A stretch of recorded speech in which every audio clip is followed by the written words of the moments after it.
তো আমরা যে WBSSC, গ্রুপ সি এবং গ্রুপ ডি পরীক্ষার জন্য জিকের একটা সিরিজ চালু করেছিলাম, তারই আজকে পলিটির ২য় ক্লাস। তো অলরেডি কিন্তু আমরা পলিটি থেকে অর্থাৎ সংবিধান থেকে ১ম ক্লাস করেছি এবং ১ম ক্লাসে আমরা গণপরিষদের যে চ্যাপ্টারটা ছিল তা কিন্তু সম্পূর্ণ প্রশ্নের মাধ্যমে কভার করেছি। অর্থাৎ গুরুত্বপূর্ণ প্রশ্নের মাধ্যমে আমরা কিন্তু এক্সট্রা তথ্য দিয়ে সেই চ্যাপ্টারটাকে কিন্তু পুরো শেষ করেছি একটা ক্লাসে। এবং তার আমি যে পিডিএফ সেগুলো কিন্তু অ্যাভেলেবেল করিয়ে দেবো। তাছাড়া তোমার যে ডিজিটাল সেই ক্লাসের ডিজিটাল নোটস যদি পেতে চাও একদম অর্গানাইজড ভাবে সাজানো প্রশ্ন অনুযায়ী বিভিন্ন তথ্য দিয়ে, তো সেই নোটস যদি তোমরা পেতে চাও তাহলে কিন্তু আজকে ক্লাসটা পুরো করো। আমি কিন্তু শেষে বলব তোমরা সেই নোটগুলো কিভাবে তোমরা কালেক্ট করতে পারবে। আর আজকে যেই ক্লাসটা করব সেটা হচ্ছে তোমাদের সংবিধানের যে প্রস্তাবনা অধ্যায়টা রয়েছে তার কিন্তু সম্পূর্ণ আলোচনা করব। ক্লাসটা বেশি বড় হবে না কারণ প্রস্তাবনা চ্যাপ্টারটা কিন্তু অত বড় নয়। যতটা দরকার ততটা করিয়ে দেব।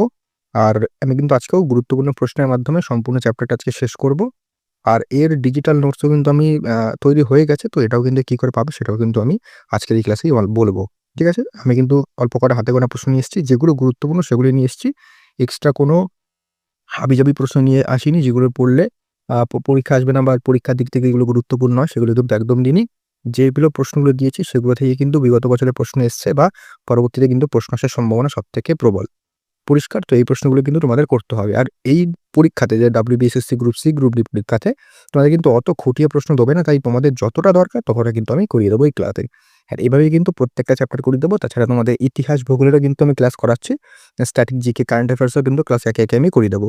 তো অবশ্যই কিন্তু ভিডিওটাকে একটা লাইক করে চ্যানেলটাকে সাবস্ক্রাইব করে দাও। তোমাদের কিন্তু এই ক্লাসগুলো পাওয়ার জন্য। তো শুরু করছি আজকে ক্লাস। তোমরা চাইলে খাতা পেন নিয়েও তোমরা লিখে নিতে পারো। আর তোমাদের উত্তরগুলো আমি বলব যখন মানে প্রশ্নগুলো যখন দেখাবো তোমরা যদি উত্তর দেন অবশ্যই কিন্তু উত্তরগুলো কমেন্ট করবে। তো শুরু করছি আজকে ক্লাস। দেখো, ১ম প্রশ্ন কি বলছে? ১ সেকেন্ড, হ্যাঁ। ১ম প্রশ্ন বলছে ১ নম্বর ১৯৪৬ সালে কে অবজেক্টিভ রেজোলিউশনের প্রস্তাব দেন? অর্থাৎ নির্দেশমূলক নীতির যে প্রস্তাব সেটা কে দেন? ঠিক আছে? এই প্রশ্নটা দেখো। এখানে অপশন দেখি অপশন ক জওহরলাল নেহেরু, অপশন খ রাজেন্দ্র প্রসাদ, অপশন গ বি.আর. আম্বেদকর, অপশন ঘ বল্লভভাই প্যাটেল। তো অবজেক্টিভ রেজোলিউশন এই প্রস্তাবটা কে দেন? এর প্রস্তাবটা দেন যদি বলি তাহলে উত্তর হবে কিন্তু অপশন নাম্বার ক জওহরলাল নেহেরু। ঠিক আছে? তো তোমরা যারা আ উত্তরটা জানতে তারা কিন্তু আশা করছি কমেন্টে কিন্তু উত্তরটা দিয়েছো। ভিডিওটা পজ করে যে সমস্ত উত্তরগুলো জানবে সেগুলো কিন্তু তোমরা নিচে কমেন্টের মাধ্যমে সেই উত্তরগুলো তোমরা দেবে। তাহলে তোমাদের কিন্তু একটা প্র্যাকটিস হয়ে যাবে যে তোমাদের তোমরা কটা প্রশ্ন জানো এবং তোমরা আজকে যে কটা প্রশ্ন করিয়েছি তার মধ্যে তোমরা কত স্কোর করতে পেরেছো সেটাও কিন্তু কমেন্ট করে জানাও। এভাবে করলে কিন্তু তোমাদেরও কনফিডেন্স একাই বিল্ড হবে। ঠিক আছে? এবার দেখি একটুখানি এর সম্বন্ধে কিছু জেনে নিই। দেখো, এই যে অবজেক্টিভ রেজোলিউশন উদ্দেশ্যমূলক প্রস্তাব এইটা কিন্তু ২২শে জানুয়ারি ১৯০০ এখানে কিন্তু ১৯০৭ এখানে কিন্তু হবে না। এটা হচ্ছে ১৯৪৭, ঠিক আছে? 1947, ঠিক আছে? এটা কিন্তু ১৯৪৭ সালে ২২শে জানুয়ারি কিন্তু এটা গৃহীত হয়। আর এটা কিন্তু প্রস্তাব দেওয়া হয় হচ্ছে ১৩ই ডিসেম্বর ১৯৪৬ সালে।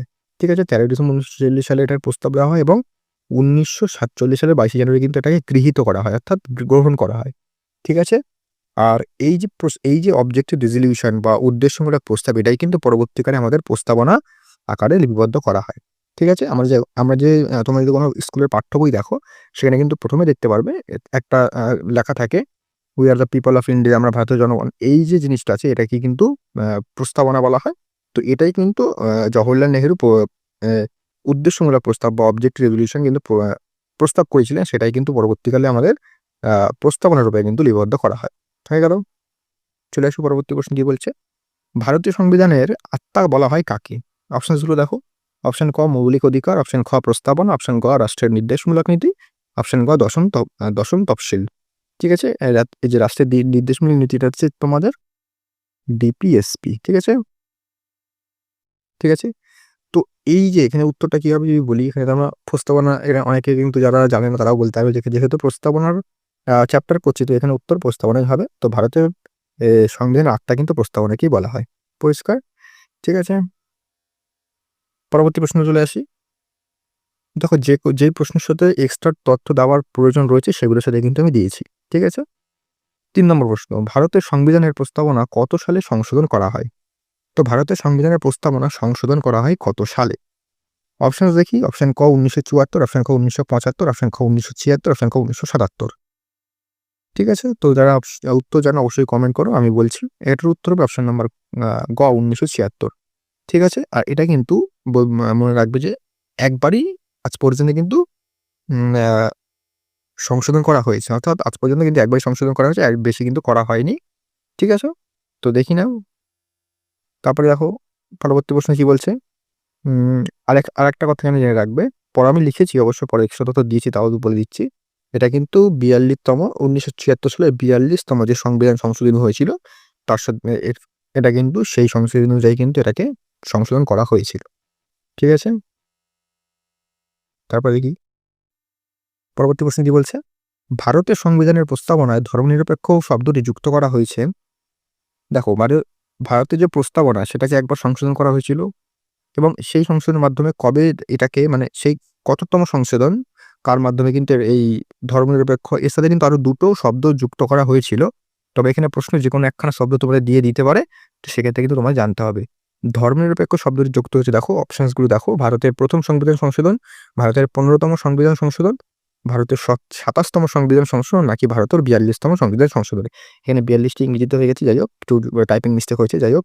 এখানে ৪২ তো ঠিকই আছে, শুধু ইংরেজিতে হয়েছে। তো এখানের উত্তর আমি যদি বলি, এখানে কিন্তু উত্তর আমি আগেই তোমাদের বলে দিলাম যে ভারতের সংবিধান কিন্তু একবারই সংশোধন হয়েছে এবং সেটা ১৯৭৬ সালের ৪২তম সংশোধনের মাধ্যমে। ঠিক আছে? তো এই সংশোধনের মাধ্যমে কিন্তু আমাদের ধর্মনিরপেক্ষ শব্দটি যুক্ত করা হয়। তাছাড়া কিন্তু আরো ২ টো শব্দ যুক্ত করা হয়। সেটা একবার দেখে নিই।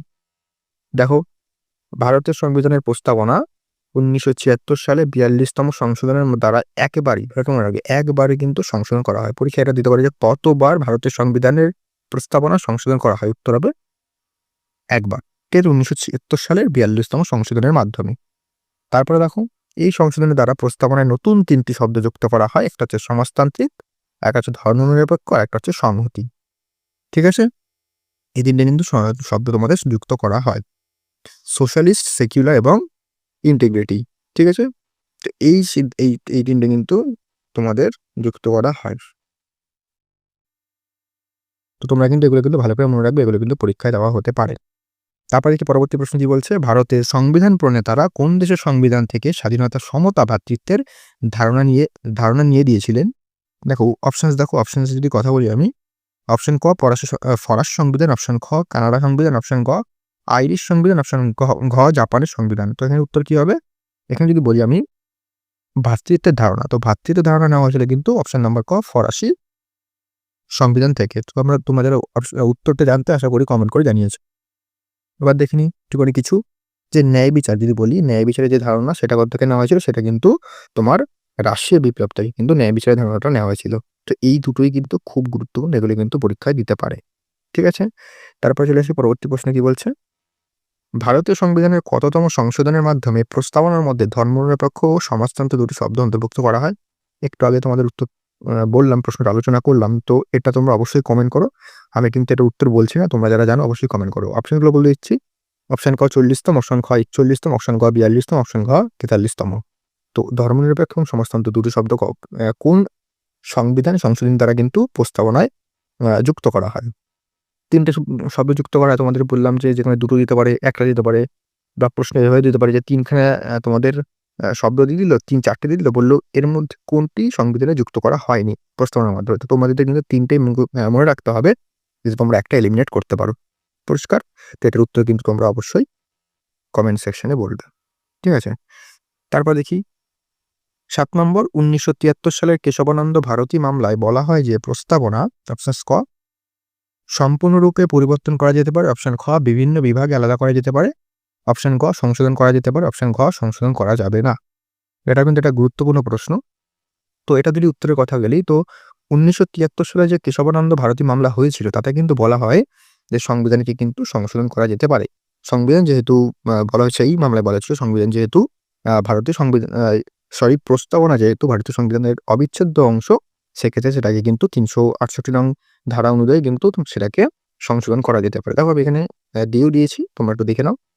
দেখো ১৯৬০ সালে প্রথমে বেরুবাড়ি ইউনিয়ন মামলা হয়েছিল। সেখানে সুপ্রিম কোর্ট বলেছিল কি প্রস্তাবনা সংবিধানের অংশ নয়, তাই কিন্তু এটাকে সংশোধন করা যাবে না।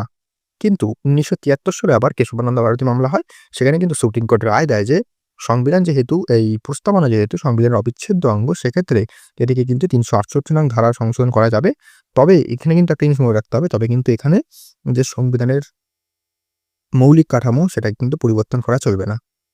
মৌলিক কাঠামো কিন্তু পরিবর্তন করা চলবে না। ঠিক আছে? তাছাড়া কিন্তু এটাকে সংশোধন করা যাবে সংবিধানের মৌলিক কাঠামো অপরিবর্তিত রেখে। তারপরে প্রশ্ন দেখো, এখান থেকে যেই প্রশ্নটা বলবো এটা কিন্তু বেশি গুরুত্বপূর্ণ। এখান থেকে কিন্তু প্রশ্নটা বেশি হতে পারে। মানে এই প্রশ্নটা কিন্তু দেওয়ার মানে প্রস্তাবনা থেকে যদি প্রশ্ন আসে এখান থেকে কিন্তু বেশিরভাগ প্রশ্ন দেয়। মানে এই প্রশ্নটা কিন্তু আসার সম্ভাবনা সবথেকে বেশি থাকে। ৮ নম্বর দেখো, কে প্রস্তাবনাকে identity card of the constitution বলেছেন? অপশনস দেখো, অপশন ক এন এ পালকিওয়াল, অপশন খ কে এম মুন্সি, অপশন গ ঠাকুরদাস ভার্গাও, অপশন খ ভার্গা ভাবেটা আর অপশন খ বি আর আম্বেদকর।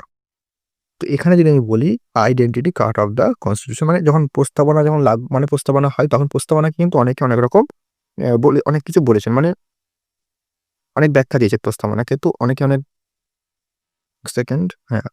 তো identity card of the constitution কে বলেছেন? এর উত্তর হবে কিন্তু তোমাদের এন এ পালকিওয়ালা। ঠিক আছে? এবার কে কি বলেছেন একটু জেনে নিই আমরা। দেখো, পলিটিক্যাল হরোস্কোপ এগুলো কিন্তু খুব গুরুত্বপূর্ণ। এগুলো কিন্তু প্রত্যেকটা তোমাদের মনে রাখতে হবে। এটা কিন্তু প্রশ্ন আসার সম্ভাবনা অনেকটাই বেশি। পলিটিক্যাল হরোস্কোপ কে বলেছেন? বলেছেন হচ্ছে K M Munshi. Soul of the constitution এবং আকি টু দ্য কনস্টিটিউশন কে বলেছেন? ঠাকুরদাস ভার্গাও। সংবিধানের প্রাণ কে বলেছেন? B R Ambedkar. এবং এই একটা জিনিস একটু মনে রাখবে, এটা প্রথমে দেওয়া উচিত ছিল। যাই হোক, ভারতের সংবিধানের যে প্রস্তাবনা সেই ধারণাটা কিন্তু আমেরিকার সংবিধান থেকে নেওয়া হয়েছে। ঠিক আছে? এগুলো তোমাদের কিন্তু মনে রাখতে হবে। পরিষ্কার। আরেকটা জিনিস মনে রাখবে, সেটা দেখে নাও। আর ভারতীয় সংবিধান হচ্ছে কিন্তু পুরো বিশ্বের সবচেয়ে বড় লিখিত সংবিধান, কিন্তু এটা মনে রাখবে। ঠিক আছে? কি বলে পৃথিবীর সবচেয়ে বড় লিখিত সংবিধান কোনটা? সেটা হচ্ছে ভারতীয় সংবিধান। হয়ে গেল। তো এই ছিল তোমাদের প্রস্তাবনা সম্পূর্ণ অধ্যায়টা। আর এই যে যেগুলো আমি করিয়েছি এর বাইরে কিন্তু কোনো প্রশ্ন দেবে না। ঠিক আছে? এই পরীক্ষার জন্য অত বেশি দেবে না। আর এর বাইরে প্রশ্ন হয়ও না। তো তোমরা এই যে প্রশ্নগুলো করিয়েছি, যে এক্সট্রা তথ্যগুলো দিয়েছি সেগুলো যদি ভালো করে প্র্যাকটিস করো, এখান থেকে কিন্তু ম্যাক্সিমাম প্রশ্ন তোমরা পাবে। যদি অধ্যায় থেকে প্রশ্ন করা হলে, কারণ এই অধ্যায় থেকে ২-১টা প্রশ্ন হয়। ঠিক আছে? তো এই অধ্যায়টা কিন্তু গুরুত্বপূর্ণ, ভালো করে করতে হবে। বিশেষ করে এই জায়গাটা যে কে কি বলেছেন, এই জায়গাটা কিন্তু গুরুত্বপূর্ণ। বা সংবিধান আ প্রস্তাবনা কবে সংশোধন করা হয়, ওর মাধ্যমে ৩ টে নতুন শব্দ, সেগুলো কিন্তু বেশি, বেশি করে গুরুত্বপূর্ণ। তো এগুলো কিন্তু ভালো করে তোমাদের করতে হবে। হয়ে গেল? এবার চলে আসি তোমাদের যে ডিজিটাল নোটসের কথা যেটা বললাম আমি। দেখো, ডিজিটাল নোটস আমি যে এই উম প্রশ্নগুলো দিয়েছি, ঠিক আছে? আমি কি করেছি, এই প্রশ্নগুলোর আমি তোমাদের পরে একটা শর্টসের মাধ্যমে দেখিয়ে দেবো যে ডিজিটাল নোটসগুলো কেমন। খুবই ভারী কিন্তু ভালো কোয়ালিটির, আর সেগুলো কিন্তু পড়লেই তোমাদের হয়ে যাবে। আর আমি দেখো কি করেছি, যখন প্রত্যেকটা সাবজেক্টের জন্য আমি ডিজিটাল নোটসে কিন্তু প্রাইস রেখেছি 69 রুপিস। ঠিক আছে? 69 রুপিস তোমরা যদি পে করো, দেখো প্রত্যেকটা পিডিএফ এর জন্য পে করতে হবে না। তুমি ধরো পলিটির জন্য পলিটি পলিটি পলিটির জন্য তোমরা ধরো 69 রুপিস পে করলে, এবার এই পেটা যখন করলে তখন কিন্তু তোমরা পলিটির যে সমস্ত ক্লাসের এই নোটসগুলো রয়েছে সেগুলো সমস্ত কিন্তু তোমরা পেয়ে যাবে। একটার জন্য পে করলে প্রত্যেকটা কিন্তু পিডিএফ তোমাদের চলে যাবে যখন তোমরা পে করে দেবে। ঠিক আছে? প্রত্যেকটা পলিটির ক্লাস যখন যতগুলো অধ্যায় রয়েছে সবকটা ক্লাস করাবো, এবং পরবর্তীকালে আমরা এমসিকিউ প্র্যাকটিস করবো, সেখানেও সেই পিডিএফগুলো কিন্তু তোমরা সম্পূর্ণ বিনামূল্যে কিন্তু পেয়ে যাবে যদি একবার তোমরা এই 69 রুপিস পে। ঠিক আছে? তো পলিটি 69 রুপিস। ঠিক আছে? বা হিস্ট্রি যে নোটসগুলো প্রত্যেকটা সাবজেক্টে নেবো, প্রত্যেকটা সাবজেক্টে যে আমি পিডিএফগুলো দেবো সেটা কিন্তু 69 রুপিস। আচ্ছা, পলিটির পুরো যে নোটসগুলো, পুরো অধ্যায়ের নোটস 69 রুপিস। হিস্ট্রি তোমরা যদি নিতে চাও হিস্ট্রি, তার জন্য 69 রুপিস পে করো, এবং হিস্ট্রির যে কটা আমি চ্যাপ্টার করাবো সব কটার কিন্তু পিডিএফ তোমরা পেয়ে যাবে। পরিষ্কার? তারপরে হচ্ছে ভূগোলের জন্য তোমরা 69 রুপিস পে করলে তো প্রত্যেকটা ভূগোলে কিন্তু তোমরা পেয়ে যাবে। তো তোমাদের বলতে হবে যে তোমরা কোন সাবজেক্টের জন্য পে করছো, এবং সেই সাবজেক্টের প্রত্যেকটা আমি যখন ক্লাসগুলো একে, একে করাবো তখন কিন্তু প্রত্যেকটা পিডিএফ তোমরা পেয়ে যাবে। পরিষ্কার? 69 রুপিস মাত্র রেখেছি, এত খুব বেশি দাম নয়। তোমরা কিন্তু অনায়াসে এগুলো কিন্তু পে করতে পারবে। আর তোমরা কি করে কন্ট্যাক্ট করবে? তোমরা কিন্তু এই নাম্বারে তোমরা কন্ট্যাক্ট করবে 9748070028। এই নাম্বারে কিন্তু তোমরা আমার সাথে কন্ট্যাক্ট করলে তোমরা কিন্তু সেখানে আমি বলে দেবো তোমরা কি করে পে করবে বা কি। তারপরে তোমরা কিন্তু এই পিডিএফগুলো পেয়ে যাবে। পরিষ্কার? তো আজকের জন্য এতটাই রাখলাম। দেখা হচ্ছে পরবর্তী ক্লাসে নতুন কোনো চ্যাপ্টার নিয়ে। আর একটা কথা বলতে ভুলে গেছি, তোমরা কিন্তু আমাদের টেলিগ্রাম লিঙ্ক দেওয়া রয়েছে, টেলিগ্রামে জয়েন করো। সেখানে কিন্তু ফ্রি পিডিএফগুলো সেখানে আপলোড করা হয়। আজকের এই ক্লাস পিডিএফটা তোমরা সেখানে ফ্রিতেই পেয়ে যাবে। বাকি তোমরা আর ডিজিটাল নোটসের জন্য বললাম পে করতে হবে, কিন্তু এই ক্লাসের নোটসটা তোমরা ফ্রিতেই কিন্তু আমাদের টেলিগ্রামে পেয়ে যাবে। সেখানে জয়েন করলে তোমরা কিন্তু সেখানে বিভিন্ন আপডেট এবং ক্লাস পিডিএফগুলো সেখানে পেয়ে যাবে। ঠিক আছে, তো দেখা হচ্ছে পরবর্তী ক্লাসে নতুন কোনো চ্যাপ্টার নিয়ে।